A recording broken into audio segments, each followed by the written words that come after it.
छाना के लगारी के पायली आई राम ठीक लगे। अरे ई का हो रउआ तो बोली मत हमरा से तो। अरे तुम मुंह का लटकल बाड़ू।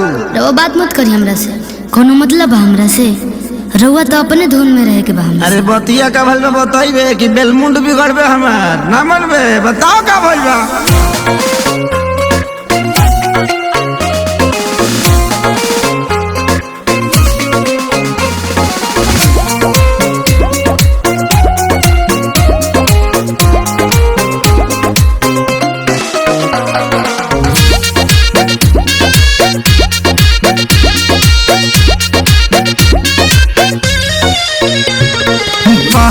भुलाइल बाकी झुमकाए रानी बोलत ना बाड़ू का बा परेशानी।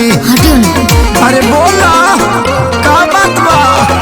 पायल भुलाइल बाकी झुमकाए रानी बोलत ना बाड़ू का बाटे परेशानी। काहे तोहर भोरे से लटकल बलोला हो लटकल बलोला। हाँ तो सुनी ना।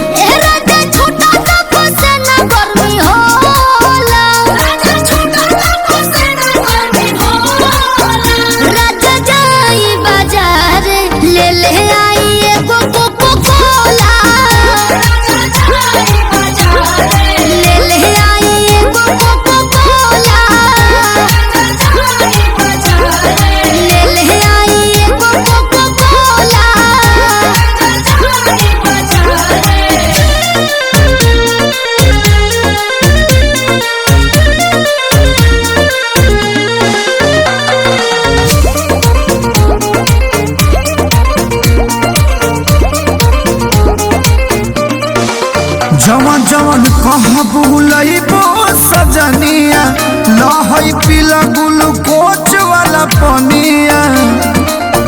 पिया हमरा के तू भुलावेला मीठा बोली के तोरा में दबावेला। लहई बेटा निखाल हो जमोला हो खाल हो जमोला। हाँ तो सुनी ना।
हम जाइब ये प्यारी तोहरा के लाइब बनारस वाला साड़ी।